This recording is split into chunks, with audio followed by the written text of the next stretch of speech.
शिव ही हमारे गंतव्य है, हमारी गति है और हमारे गुरु है। हरीन्द्रानंद। आओ चले शिव की ओर। शिव शिष्य हरीन्द्रानंद। धर्मपत्नी राजमणि नीलम जो घने जंगलों में पली बढ़ी, ममत्व में नर्मदा सी निर्मलता और संस्कारों में हिमालय सदृश धवल दृढ़ता के शिष्य शिष्यता की बगिया को अपनी संतान के समान सींचा संवारा। सिंधु एवं वैदिक सभ्यता में शिव मानव सृष्टि की सृजन की गाथा उसके समुचित विकास के साथ आरंभ होती है।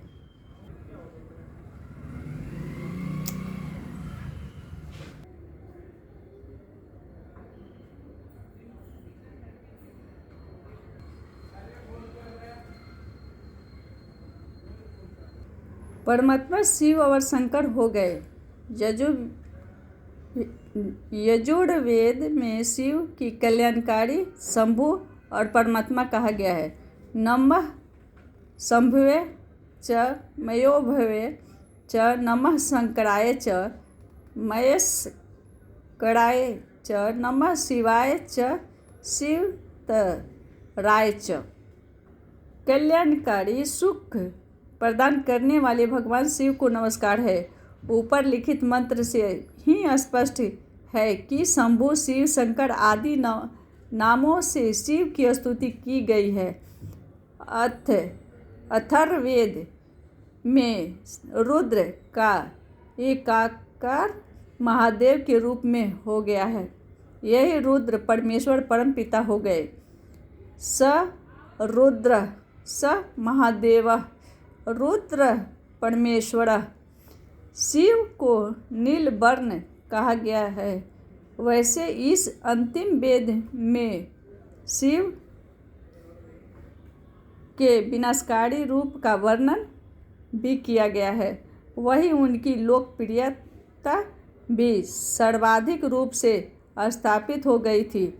अथर्ववेद में कहा गया है कि जो रुद्र अग्नि में, जल में, औषधि वनस्पतियों में है और जो सब भुवनों का निर्माण करते हैं, उस तेजस्वी रुद्र को हमारा नमस्कार है। यो अग्नौ रुद्रो यो अश्वपन्न तयत औषधि विरुद्ध आविवेश य ब्रह्म विश्वा भुवनानि चक्ल नृपे। नमस्ते रुद्राय नमोस्त्वग्नये। अथर्ववेद में रुद्र के कल्याणकारी और विनाशकारी दोनों रूपों पर जोर दिया गया है। रुद्र के बाणों से पशुओं और मनुष्यों के विनाश का भय था।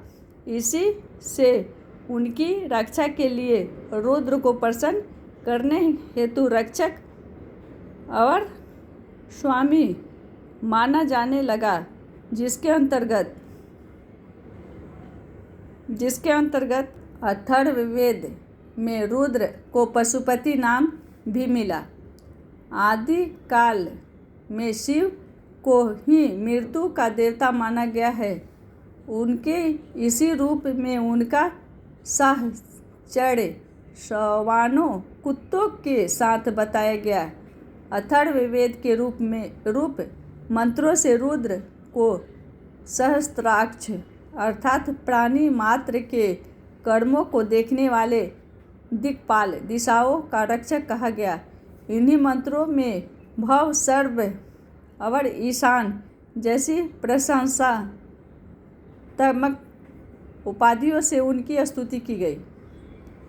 अतः वेदों में उल्लेखित शिव के स्वरूप से हम इस निष्कर्ष पर पहुँचे हैं कि प्रारंभ से ही